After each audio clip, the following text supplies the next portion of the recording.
Okay, it is December 27th, 2 days after Christmas, at the Clearlake Modelers flying field here in Lake County, California. A beautiful but cold morning at the flat line. A couple of fellows up flying, Tom Indercombe and Richard Bachman. Nice calm winds this morning, which is good. Everybody enjoying a little camaraderie and RC airplane flying after the Christmas holidays. It's cool.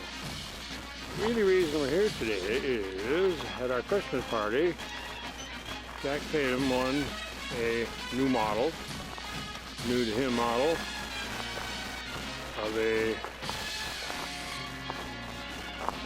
propeller-driven airplane called a Douglas Skyraider.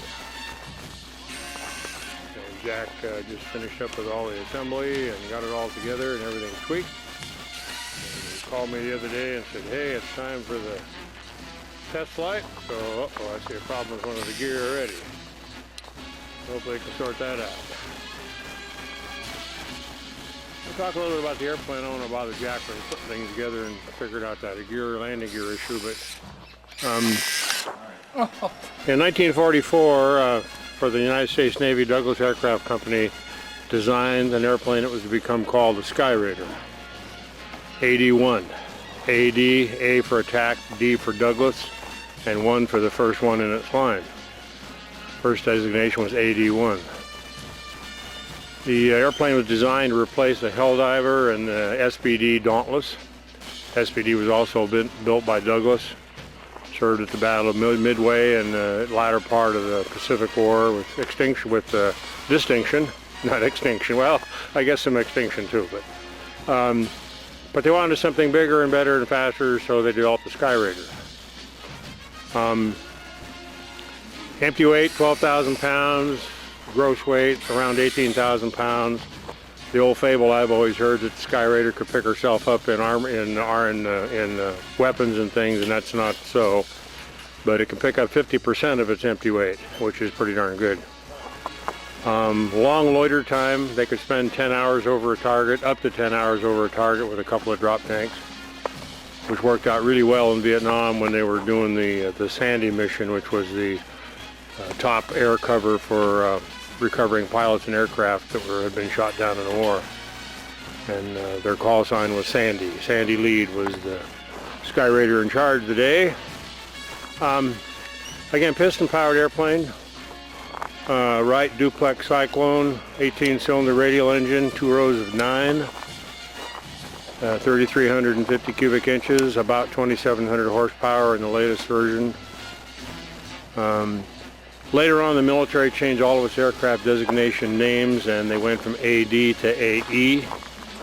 I'm not sure what the E stood for, but A1 through A1J was the last model of the Skyraider. More powerful engine and some better avionics and more pilot protection for the pilot, armament, and those kinds of things. The airplane first saw combat in Korea, flown by both Navy and Marine pilots. Actually, Skyraider got the first jet shoot down, shooting down a MiG-15. Was the first propeller aircraft to shoot down a jet-powered MiG in Korean War. Again, during the Vietnam War, it was used mostly for close air support, grunts on the ground, ARVN, Republic of Vietnam Army on the ground, and U.S. units on the ground, and then flying as a top cover for pilot and aircraft rescue and recovery missions. That's when I got familiar with her, when she was covering over us when we were doing aircraft recovery. That's what I did in the war. I worked for a company in the Army who had large helicopters, CH-37s, that recovered downed aircraft. And unfortunately, some of the ones we recovered were Skyraiders that come to a mishap and had to come against the ground pretty hard. First Air Force Skyraider was shot down during the Vietnam War in early 1964 with loss of a pilot near Bien Hoa, which is about 30 miles northwest of Saigon. And all the Skyraiders that were in Vietnam were turned over to the Vietnamese in the late 60s, early 70s during what they call the Vietnamization program. And who knows what happened to them. The Skyraider's replacement was a McDonnell Douglas. By then, Douglas Aircraft had merged with McDonnell Aviation and became McDonnell Douglas. And the replacement for the Skyraider was the A6 Intruder, which I believe is still flying today, although it's kind of probably on its last legs, being replaced by the FA-18 Hornet.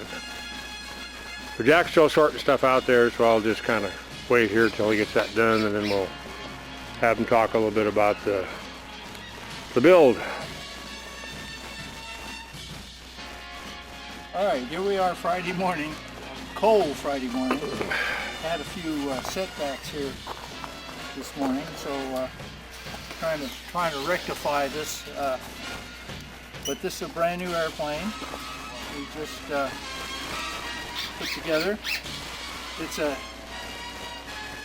A1 Skyraider, and fortunately I was able to draw this at the raffle at the Christmas party, which should tell some of you members that you ought to attend the party sometime. Yeah, good gifts there. This is really nice, and this is a Hobby King special airplane, and of course they're not too well detailed. So the first thing I do is I go down and get a little paint at the hardware store and do some touch-up, which is a lot of fun, and makes it look a little bit neater. But this is our test flight this morning, and all you folks who think I've joined the Navy all of a sudden, my last 3 airplanes have been Navy planes, but this is a nice one. This is flown by the Air Force too, and Scotty will tell you in the intro of this video that we have the Air Force flew this also. This was in Korea and also Vietnam. And this morning we're going to get this out in the flight line and see if it'll fly. All right. We're going to leave the gear down today so that we can get that first flight in. Yeah, yeah. The wind has come up. I'm not too happy about that, but those things happen. Yeah, well, we'll give her a go. Get it done. Okay, this will be the first flight of Jack's new Skyraider, and that's an A1H. It's a single pilot. They made tandem side-by-side seating in some of the variants. Some of them, the night fighters, were actually 4. There were 2 radar operators in back, plus the 2 pilots up front. But this is a single-seater fighter bomber, A1H. And she was flying off the Ticonderoga, according to the markings.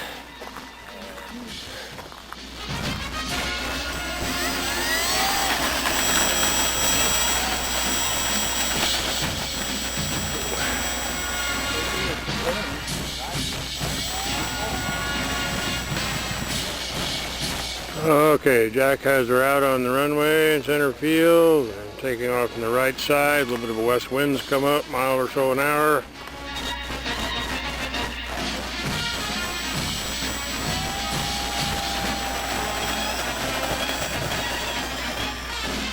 And she flies, all right.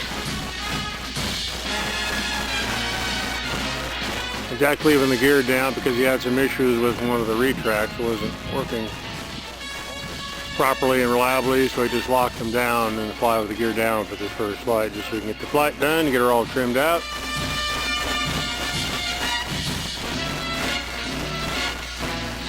Fly, Jack.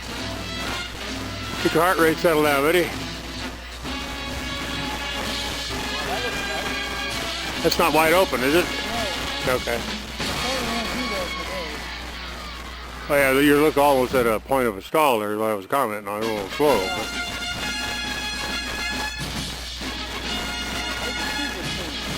Yeah, it's bad color against the sky.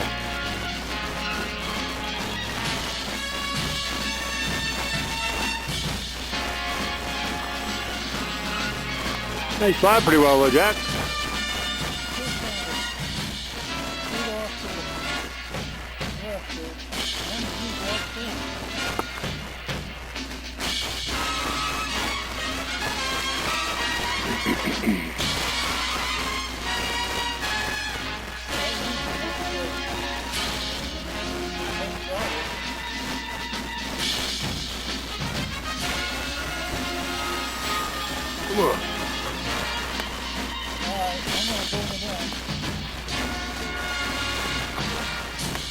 Okay, that's going to land from the right.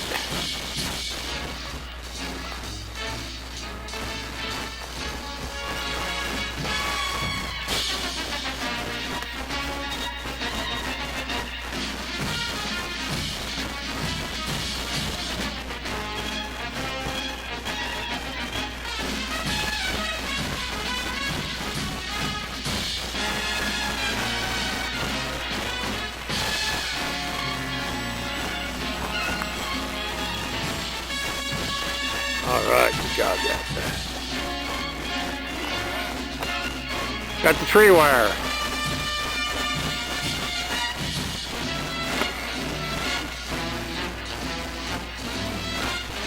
There he comes. Well,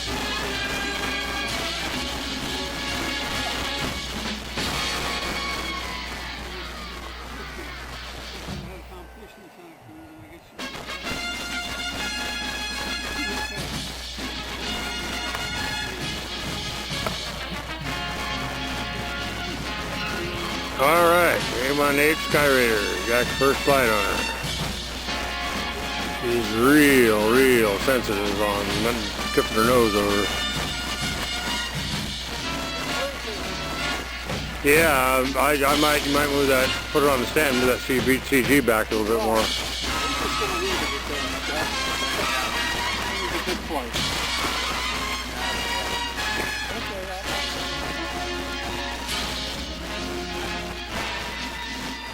Okay, and it is February 28th, one day before Leap Day. It's Leap Year this year, 2020. We're at the Clearlake Modelers Field in Lake County, California, and we're finishing up a video that we started earlier on Jack's new Skyraider. Do you want to do any talking before the flight, Jack, or you want to do it after the flight, or? Well, it's just that we've done some modifications, I should say, with this Skyraider. Before, when we did the initial flight, I didn't have any gear, and it was just it kept bouncing. The tail kept bouncing, so I added some weight to the tail, and of course you can see that I've added armament to the model. So it's almost almost like a first flight again. So.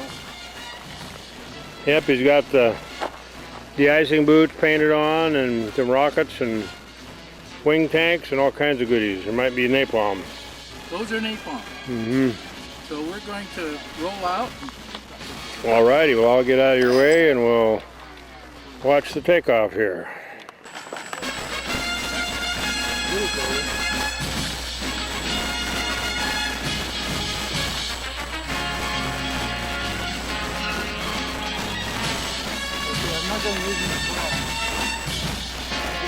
Yeah, right. Here we go.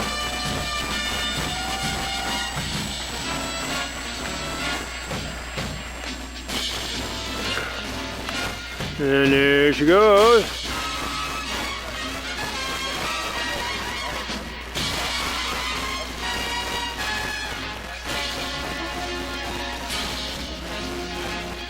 Oh boy, well, I'm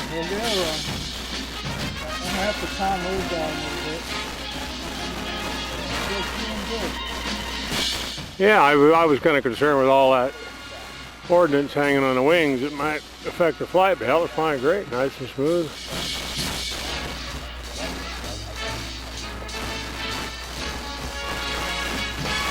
Looks nice to fly it. I think I feel pretty good here. Well, shoot an approach or two before you land. You got the gear up? I can't tell. Okay, yep, they're clean. That's me.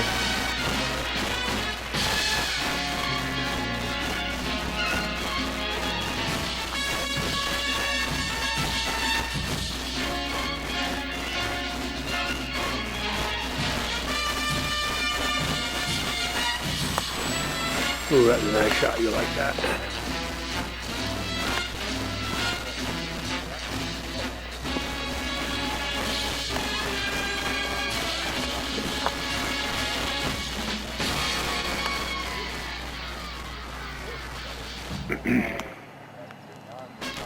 Looks nice in the air. Very realistic looking. All he needs is that something of that big 3350 up front. Our second hangar at Tonsanut was not too far from the VNAF, the Vietnamese Air Force VNAF hangar, and they flew a lot of single-seat Skyraiders, fighter bombers in Vietnam, and they would taxi by on the taxiway, was it just out from our apron where we parked the helicopters, and they'd taxi by with them big loping 3350s. Guy gave me a, well, I can't say it on the video, but it gave me one of those man things. Yeah. Oh boy, that beautiful sound when they're loping like that. Okay, do a pass, I'll make sure. I can't see it yet. I still can't see it in the video. Yes, they're down. Both down. Mains are down. Okay, got about half flat. Yeah. So we're gonna jam this cover. All right.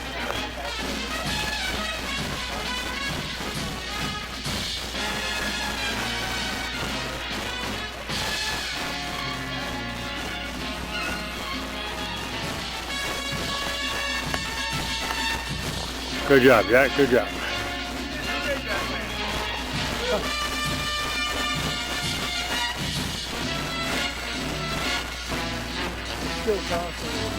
Well, I think you're ever going to get away with that from that.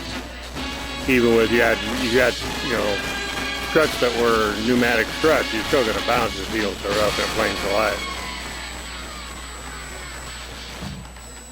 Well, this is a lot better. Yeah. A lot better. Those wheels. You're in a rough gravel area now, yeah. At least I'll come on back here. All right. All right, I'm going to pick this thing up and yeah, do that, and let me finish the video, and then I'll take a couple of still shots of you holding with that shit-eating grin of happiness. yeah, happiness. It's a successful flight. Okay, let me fade out, and I'll take some stills.